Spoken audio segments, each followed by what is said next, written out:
नमस्कार, आप देख रहे हैं हल्ला बोल। आपके साथ मैं हूं अंजना ओम कश्यप। उत्तर प्रदेश में 40% आबादी यानी करीब 8 करोड़ लोग गरीबी रेखा के नीचे हैं। लेकिन यहां पर है कि फुर्सत ही नहीं है परिवार के तकरार से। उत्तर प्रदेश से खिलवाड़ हो रहा है। समाजवादी पार्टी की बैठक इधर खत्म हुई और मुलायम सिंह यादव ने प्रेस कॉन्फ्रेंस की। सब कुछ कहा कि ठीक ठाक है, परिवार में कुछ गड़बड़ है, न पार्टी में कोई मतभेद है, न ताकत टूटी है। लेकिन हैरत की बात यह है कि प्रेस कॉन्फ्रेंस में अखिलेश यादव यानी मुख्यमंत्री, जिन पर जिम्मेदारी है उत्तर प्रदेश की, वो मौजूद नहीं थे। अब इस सेहतमंदी के ऐलान का मतलब आप खुद निकाल सकते हैं, लेकिन कितना बीमार इस वक्त उत्तर प्रदेश है ये भी हम आपको बताएंगे। पहले रिपोर्ट, फिर चर्चा की शुरुआत।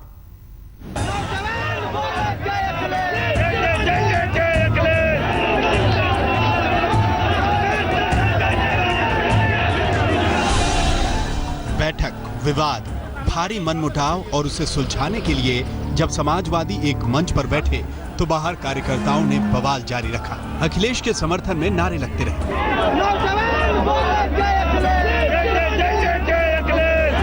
बैठक खत्म हुई, अखिलेश निकल गए और नेताजी ने प्रेस कॉन्फ्रेंस का मंच संभाला।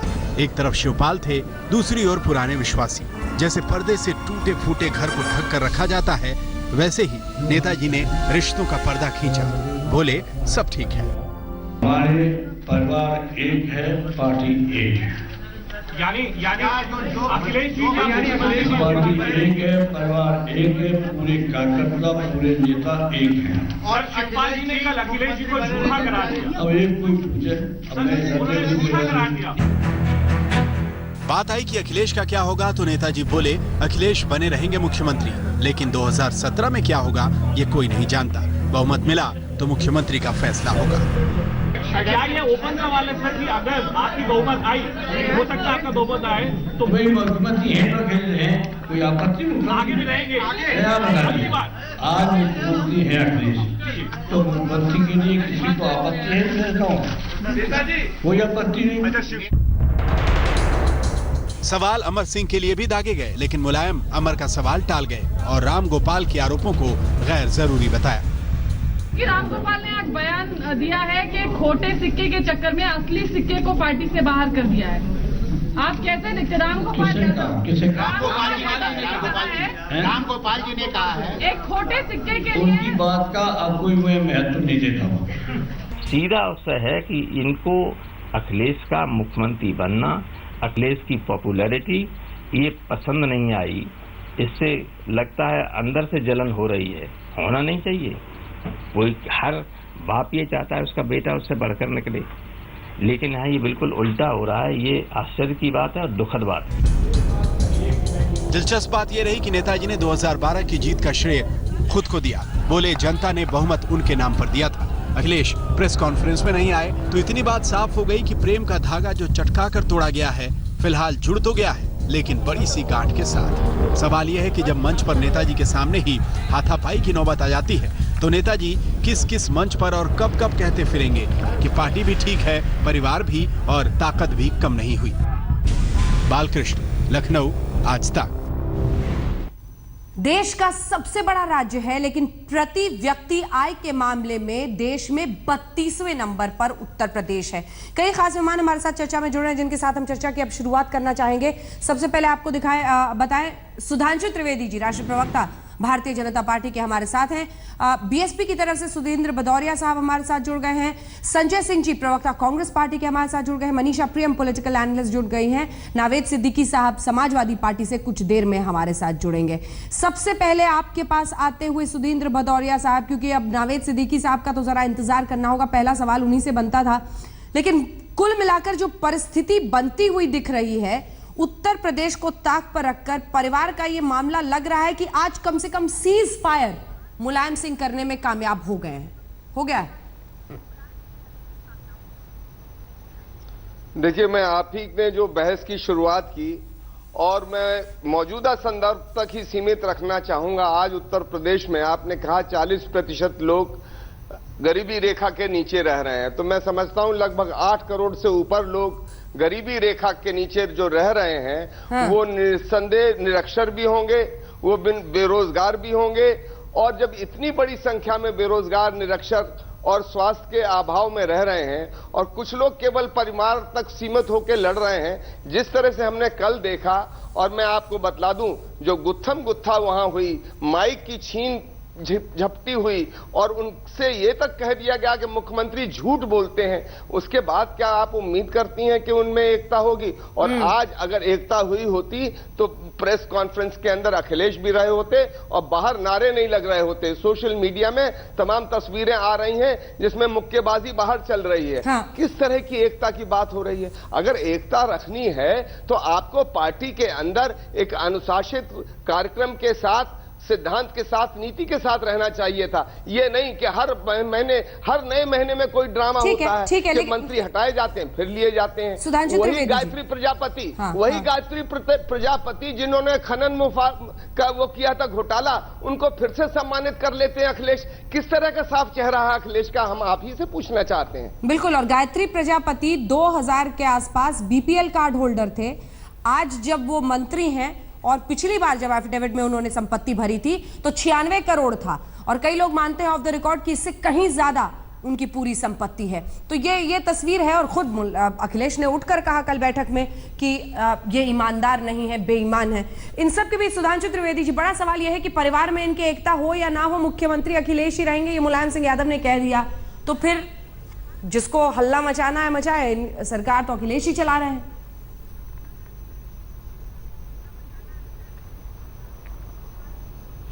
देखिए, आज मुलायम सिंह जी ने अपनी प्रेस कॉन्फ्रेंस में जो कुछ बोला, हाँ। मुख्यमंत्री तो अखिलेश रहेंगे, मगर 2017 में क्या चेहरा होगा ये वो बोल नहीं पाए। शिवपाल को वापस लेने के बारे में कुछ कह नहीं पाए। हाँ। राम गोपाल जी के बारे में उन्होंने कहा कि मैं उस पर टिप्पणी नहीं करना चाहता। तो हमें ये नहीं समझ में आया कि वो कर क्या पाए। अभी अंजना जी, आपके कार्यक्रम में जब कमेंट्री चल रही थी उसमें ये बताया जा रहा था, रहीम का दोहा बोला जा रहा था ना कि वो गांठ पड़ गई है।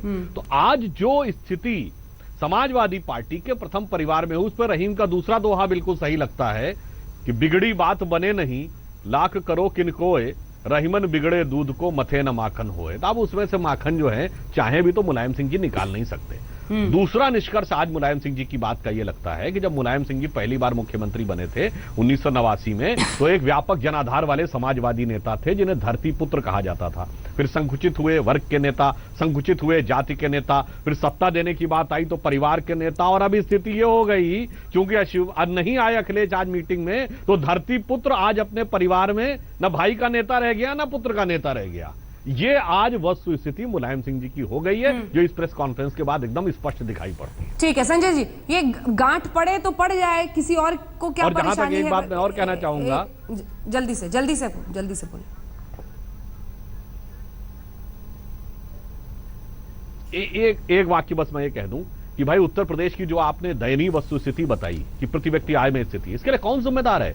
15 वर्ष मैं जिम्मेदारी से कह रहा हूं, सपा बसपा कांग्रेस तीनों ने मिलकर शासन किया है। मिलकर शासन इसलिए क्योंकि सपा बसपा दोनों यूपीए की गठबंधन सरकार में सहयोगी रही, तो तीनों ने मिलकर जो दुर्दशा की है इन 15 वर्षों में, इसके लिए ये तीनों। चलिए संजय जी, आप पर निशाना मेरे सवाल के पहले ही साथ दिया उन्होंने, उसके पहले। ठीक है, एक बार संजय जी से रिएक्शन ले लें। संजय जी, निशाना साथ दिया, गांठ पड़े मक्खन निकले ना निकले, अभी तो जी सुधांशु जी हमारे मित्र हैं। हाँ। इन्होंने नहीं, मक्खन तो आजकल सुधांशु जी खा रहे हैं भारत सरकार की कृपा से, लेकिन मैं ये कहना चाहता हूं कि मैं पहले भी इस स्टैंड पे कांग्रेस थी, आज भी है कि हम लोग समाजवादी पार्टी जो सरकार में या बसपा या भाजपा, ये लोग मिलकर के 27 साल में रहे। इन्होंने यूपी का बहुत बुरा हाल किया है। जहां तक माननीय मुलायम सिंह जी का परिवार का सवाल है, उसमें ज्यादा कमेंट करने की आवश्यकता नहीं, लेकिन इसके बावजूद कई बार कई मंत्री हटाए गए, कई बार कई मंत्री वापस हुए।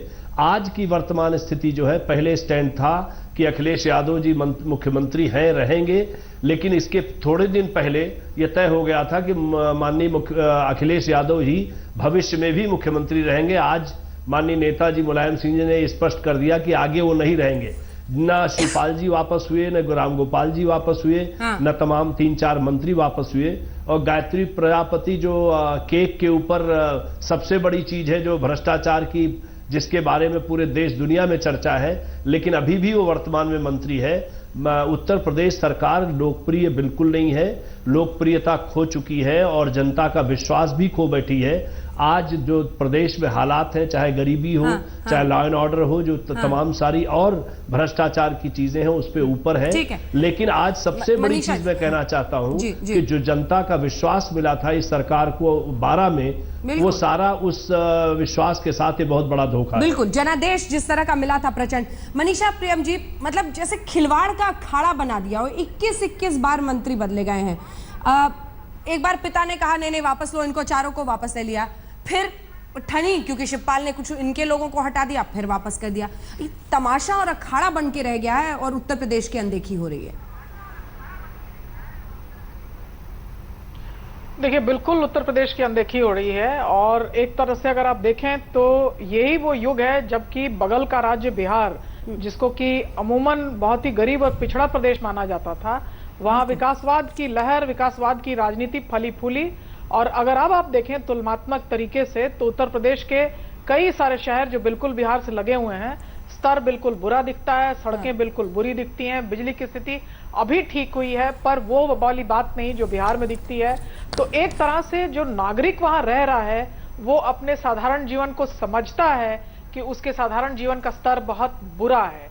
तो कहीं ना कहीं अखिलेश अगर अपने पुराने दल और खेमे के साथ चुनाव पर जाते हैं तो अखिलेश को एक सम्मिलित जवाबदेही लेनी पड़ेगी कि आप मुख्यमंत्री थे, आपका परिवार, उसके पास पार्टी की बागडोर थी, तो आप बताएं कि किस तरह से ये परिस्थिति जो है इतनी बुरी है उत्तर प्रदेश में। तो कहीं ना कहीं अगर वो अपना दामन छुड़ाते हैं तो अखिलेश के लिए ये एक फायदे का, राजनीतिक फायदे का सौदा तो होगा ही।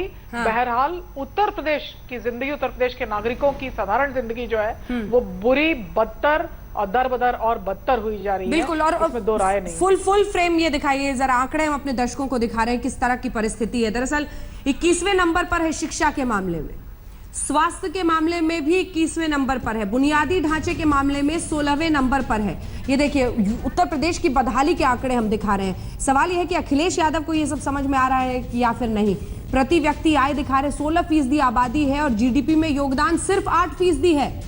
उत्तर प्रदेश नहीं बचा रहे हैं, परिवार बचाने में मुलायम सिंह यादव लगे हुए हैं और इसी में लगभग पूरी सरकार वहां की झोंक दी गई है। 40% आबादी, 8 करोड़ लोग गरीबी रेखा के नीचे हैं। शहरी इलाके में 4 में से 1 व्यक्ति स्लम एरिया में रहता है। हर 4 व्यक्ति में से शहर के 1 व्यक्ति स्लम एरिया में रहता है। 18% आबादी जिनके पास, और साक्षरता दर के मामले में भी 29वें नंबर पर है। लेकिन इन सब से बिल्कुल अलग, आप पहुंचिए लखनऊ, आपको बड़े बड़े खिलखिलाते हुए पोस्टर्स दिख जाएंगे अखिलेश यादव के जब आप शहर में घुसेंगे। लेकिन आगे सिर्फ कहानी यही है कि अलग अलग समाजवादी पार्टी के दफ्तर में रामगोपाल यादव, शिवपाल यादव के घर के बाहर, अखिलेश यादव के घर के बाहर, मुलायम सिंह यादव के घर के बाहर सिर्फ नारेबाजी हो रही है, आपस में भिड़ंत है और सिर्फ इसी हुल्लड़बाजी में उत्तर प्रदेश की पूरी अनदेखी हो रही है। नावेद सदेकी जी हमारे साथ जुड़ गए हैं। अरशद आबिद जी, माफ कीजिएगा, हमारे साथ जुड़े हैं समाजवादी पार्टी की तरफ से। अरशद आबिद जी, सवाल यही है कि पूरे उत्तर प्रदेश को आपने एक परिवार की जंग में झोंक दिया है। आंकड़े हम दिखा रहे हैं किस तरह की बदहाली हो रही है और आप लोग आपस में, मतलब आज भी अखिलेश आए नहीं, यानी ऑल इज वेल सिर्फ बाहर से कह रहे हैं आप लोग। आज भी अखिलेश प्रेस कॉन्फ्रेंस में नहीं आए। दूसरी तरफ 2017 में उनको प्रोजेक्ट नहीं किया जाएगा। अखिलेश यादव से मिलने जब शिवपाल बीते दिन गए तो अखिलेश पिछले दरवाजे से निकल गए। मतलब तमाशा है, अखाड़ा है आपके लिए उत्तर प्रदेश।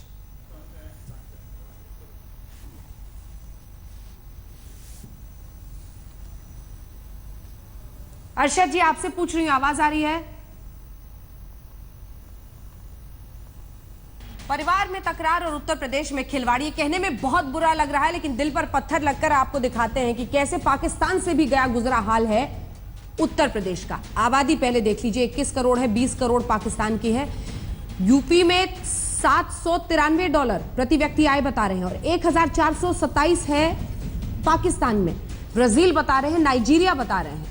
उत्तर प्रदेश की हालत बहुत खराब है। साक्षरता दर आप देखिए 56% है, जबकि पाकिस्तान में 58% है। ब्राजील, नाइजीरिया में 68%, ब्राजील में 90%। उत्तर प्रदेश की हालत बहुत खराब है। ये बार बार बताने की जरूरत इसलिए, बहुत बड़ा राज्य है और यहाँ पर काम अचानक कोई जादू की छड़ी नहीं है, ये हम भी समझते हैं। लेकिन सवाल यह है कि जब इस तरह के गंभीर आंकड़े हों, जब इस तरह की परेशानियों से लोग घिरे हुए हों, तो इन सब के बीच मुख्यमंत्री साहब को इतना वक्त कैसे मिलता है पारिवारिक लड़ाई के लिए? और अगर एक चुना हुआ मुख्यमंत्री इस तरह से पारिवारिक लड़ाई में खींचा जा रहा है तो किसकी जवाबदेही बनती है? हमारे साथ सभी मेहमान हैं, लेकिन परिवार में तकरार, यूपी से खिलवाड़, सभी खास मेहमान हमारे साथ बने हुए हैं। आज जब मुलायम सिंह यादव सामने प्रेस कॉन्फ्रेंस करने आए तो भाई शिवपाल साथ थे, लेकिन बेटे अखिलेश उत्तर प्रदेश के मुख्यमंत्री नहीं थे। सवाल यह है कि ऑल इज वेल सिर्फ दिखाया जा रहा है, अंदर से मामला अभी भी गर्म है। दूसरी तरफ उत्तर प्रदेश की जनता के साथ कितना बड़ा खिलवाड़, क्योंकि उत्तर प्रदेश के हम आंकड़े दिखा रहे हैं जिस पर लगता है सरकार की वहां पर नजर नहीं है। अरशद आबिद जी, आपके पास मैं गई थी सवाल लेकर, लेकिन आपसे संपर्क टूट गया था। मेरा सवाल आपसे बहुत सीधा है, अखाड़ा बनाकर रख दिया आपने उत्तर प्रदेश को। ये आंकड़े देखिए, शर्मसार करने वाले आंकड़े हैं। मतलब सरकार कैसे चले, कैसे चुनाव में जाने से पहले कुछ ऐसा किया जाए जिससे तस्वीर बदले, इस सब पर नजर ही नहीं है। आपसी कलह में आप भिड़े हुए हैं, अखाड़ा बनाया हुआ आपने। अंजना जी, हर परिवार में छोटे मोटे मनमुटाव होते हैं। काहे का परिवार? उत्तर प्रदेश आपका परिवार नहीं है सर। बहुत बड़ा परिवार है। उत्तर प्रदेश आपका परिवार नहीं है। प्रदेश है ना आपकी निजी संपत्ति है। की सरकार चौथी बार बनी है। निजी संपत्ति है। निजी संपत्ति नहीं मानते हैं आप। निजी संपत्ति जनता के सेवक हैं आप। हम उत्तर प्रदेश की जनता के सेवक हैं। निजी और संपत्ति समाजवादी पार्टी की ये चौथी बार सरकार बनी है और जनता के बहुत सहमत समर्थन से ही सरकार बनी है। ये हमने अपने आप सरकार नहीं बना ली। अगर जनता हमको ना मानती, हमारी पार्टी के साथ पे विश्वास न जताती और हमारी पार्टी के साथ ना चलती, उस वोट तो का हम क्या सम्मान कर रहे हैं? अपना एक एमएलए नहीं उस वोट का सम्मान आप कर रहे हैं माइक फेंका-फेंकी करके। उस वोट का आप सम्मान कर रहे हैं रोज झगड़ा और बखेड़ा करके। आप भी लखनऊ में थे, मैं भी थी। सड़कों पर क्या हालत है, 1.5-2 घंटे ट्रैफिक रुका हुआ है, क्योंकि समाजवादी पार्टी के लोग या तो अखिलेश यादव के घर के बाहर के पूरे रास्ते को जाम किए हुए हैं, समाजवादी पार्टी के दफ्तर के बाहर में बुरी परिस्थिति है, नारेबाजी हो रही है। आज भी हो रहा था जब मुलायम कर रहे थे। आपने दरअसल उत्तर प्रदेश को अपनी निजी संपत्ति, अपनी जागीर समझ लिया है। आपको लगता है उस वोट की कोई जवाबदेही नहीं है जो आपको जनता ने दिया था, प्रचंड जनादेश। अब आप अपने सवाल का जवाब लेना चाहेंगे? बताइए। अंजना जी, समाजवादी पार्टी की ये चौथी सरकार है। 1989 पहली सरकार, 1993 दूसरी सरकार, 2003 तीसरी सरकार और 2012 चौथी सरकार। और देखिए, उत्तर प्रदेश की जनता बार बार समाजवादी पार्टी पे विश्वास करती है और 2017 के चुनाव में भी करेगी। इसलिए करती है कि हम विकास की गंगा बहाते हैं और उत्तर प्रदेश को उत्तम प्रदेश बनाते हैं। जब जब इस प्रदेश में भाजपा, बसपा और कांग्रेस की सरकार आई तो उत्तर प्रदेश बहुत पीछे चला गया। अभी परिवारवाद की बात की, जागीर की बात करी, संपत्ति की बात करी। आपने एक बार भी यही नहीं कहा कि उत्तर प्रदेश देश का पहला ऐसा सूबा है जहां 4 जगह से मेट्रो चलती है। कानपुर में शुरुआत कर दी है, लखनऊ में मेट्रो बना दी है, नोएडा गाजियाबाद में पहले से चल रही है, बनारस, आगरा और मेरठ में मेट्रो हम देंगे, बनाएंगे, बहुत जल्दी बनाएंगे। आपने हमारी योजना की चर्चा नहीं की। हम उत्तर प्रदेश की सरकार ने 55 लाख महिलाओं को समाजवादी पेंशन योजना से सीधे जोड़ा है। कितने लोग रहते हैं? कितनी फीसदी आबादी गरीबी रेखा से नीचे रहती है? अब आपने सवाल का जवाब ले लीजिए। देखिए अंजना जी, समाजवादी पेंशन योजना से 55 लाख महिलाओं को जोड़ा जा चुका है। हमारी बेटी उसका कल कन्या विद्याधन, हमने 20 लाख लड़कों को, इंटर पास लड़कों को लैपटॉप दिया।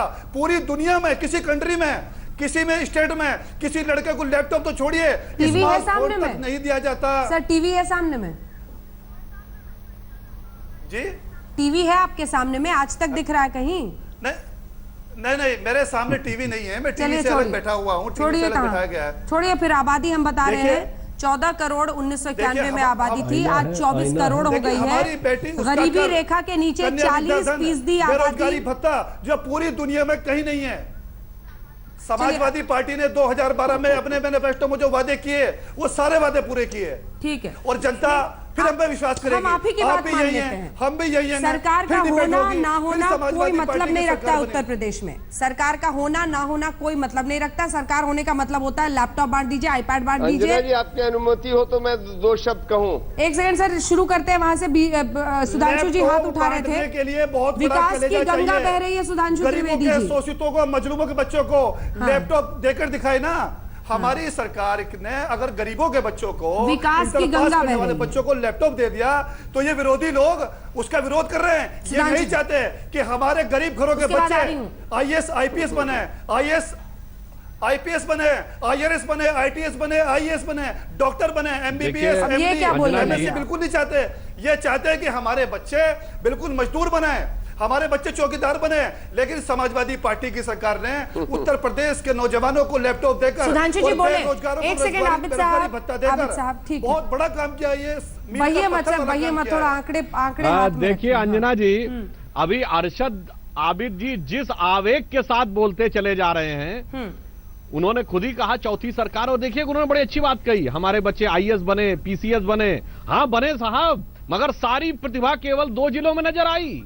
एक ही जिला था जिसमें एक ही वर्ग के लोग और एक ही जिले के लोग एसडीएम बनते चले गए, पीपीएस बनते चले गए, उसी जिले से सारे थानेदार, उसी जिले से सारे यूपीएससी में सेलेक्ट होते चले गए। इसलिए वो उत्तर प्रदेश की जनता ने देखा। अरे बेबुनियाद आरोप क्या ये सत्य नहीं है कि उत्तर प्रदेश में 80% एसडीएम सिर्फ एटा इटावा से हुए? बोलिए हाँ या ना। क्या यह सत्य नहीं है कि उत्तर प्रदेश में 3/4 थानों के थानाध्यक्ष एक ही जाति के हैं? बोलिए हाँ कि नहीं। झूठ बोल रहे हैं पूरी तरीके से, बिल्कुल झूठ। अब मैं आपको उस पे आ रहा हूँ। आप सफेद झूठ उन्होंने खुद बोला कि 4 बार सरकार में रहे, इन्होंने एक सत्य का उजागर कर दिया कि पिछले 27 साल में। अरे भाई आप बोल चुके, अब हमें बोलने दीजिए किस जाति विशेष। ये देखिए सफाई बहस कर रहे हैं। जैसी अव्यवस्था इन लोगों ने लखनऊ में मचा रखी है, वैसी अव्यवस्था यहाँ पर डिस्कशन में मचा रहे हैं। आप समझिए सुधांशु जी, इन लोगों का दर्द समझिए। कितने दिन से मुस्कुराना मुश्किल पड़ रहा है। थोड़ा सा अरशद आबिद जी, थोड़ा सा। नहीं, हम लगातार मुस्कुराते हैं। अरे अरशद आबिद जी, हम मरते अरशद आबिद जी, अन्य मेहमान भी है, मुझे सबके पास जाना। सुधांशु जी, अरशद जी जरा ये भाजपा के लोग हैं, ये दंगा कराने वाले लोग हैं, ये फसाद कराने वाले लोग हैं। देखिए अब मैं ये बता रहा हूँ, इन्होंने एक बड़ी अच्छी बात कही, ये 4 बार सत्ता में रहे। 27 साल में सबसे ज्यादा 13-14 साल समाजवादी पार्टी सत्ता में। अरे भाई अंजना जी, उनको चुप करवाइए ना। ये क्या तरीका, ये सफाई स्टाइल में थोड़ी चलेगा कि नॉन स्टॉप बोलते चले जाएंगे। हाँ अब देखिए, इन्होंने ये कहा कि 27 साल में 4 बार इनकी सरकार रही, तो आपने खुद ब खुद कबूल कर लिया कि भाई आप 13-14 साल तो आप ही सत्ता में रहे। और मैं पूछना चाहता हूं, आज उत्तर प्रदेश की जो बेहाली के आंकड़े सामने हैं, 70 साल में 6 साल भाजपा का शासन जिम्मेदार है या 64 साल सपा बसपा और कांग्रेस का शासन? इन आंकड़ों के बारे में हकीकत चाहिए। जब से हमारी सरकार आई है, हमने क्या किया, वो सब विषय हम आंकड़े विस्तार से रख सकते हैं। उज्ज्वला योजना की शुरुआत चाहे हमारी बलिया से हुई हो, या हम एक्सप्रेसवे बनाने के लिए कर रहे हैं, या जो अन्य कार्य चल रहे हैं, जहां पर हमने मुद्रा योजना में जो किया, चाहे वो घाटमपुर की बिजली परियोजना हो या गोरखपुर का कारखाना हो, वो विषय हम अपनी जगह रख रहे हैं। मैं सीधी सपाट बात कहता हूं, आज उत्तर प्रदेश के हालात के लिए 70 साल का 6 साल का भाजपा शासन या 64 साल का इन दलों का शासन जिम्मेदार है। और मैं एक और बात कह रहा हूं, संजय जी हाथ उठा रहे, एक बार संजय जी। और सुनिए, मैं कांग्रेस को भी एक बात स्पष्ट करना चाहता हूं। ये लोग कहते हैं ना 27 साल यूपी में हाल। अरे भाई 27 साल में 10 साल इनका सपा बसपा में समर्थन, 90 से 91 मुलायम की सरकार का समर्थन, 93 से 95 सपा बसपा का समर्थन, और 2 बार 1-1 साल का राष्ट्रपति शासन। मैं ये कह रहा हूं कि सब दलों ने मिलकर शासन किया है, समाजवादी के लिए सब समान रूप से जिम्मेदार। आप तीनों ने 3 बार मिलकर सरकार बनाई और पूरे प्रदेश को लूटा। सुधांशु जी बड़ा क्लेम कर रहे हैं कि भाजपा ने बड़ा काम किया है। हाँ। सुधांशु जी बड़ा क्लेम कर रहे हैं कि भाजपा ने बड़ा काम किया 2.5 साल में। मैं समझता हूं कि अगर इतना काम किया तो 2.5 साल बाद रामलला क्यों याद आए, वहां पर म्यूजियम बनाने की क्या जरूरत पड़ गई? आज उनको भी भरोसा अपने में नहीं है कि भाजपा कहीं जनाधार खो बैठी है।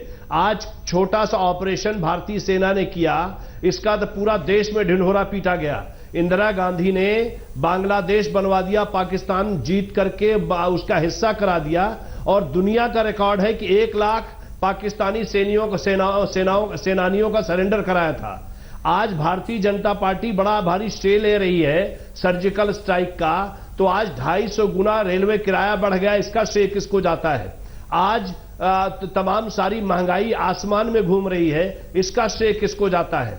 आज किसान आत्महत्या कर रहा है सैकड़ों हजारों की तादाद में, इसका भी श्रेय भाजपा को लेना चाहिए। आज 1,20,000 करोड़ के आसपास बड़े बड़े अमीरों का कर्जा माफ कर दिया, किसान कर्ज के नीचे दबा हुआ है, इसका भी श्रेय तो उन्हीं को लेना चाहिए। ठीक है, आज तमाम सारी इस तरह के डाटा हमारे पास है।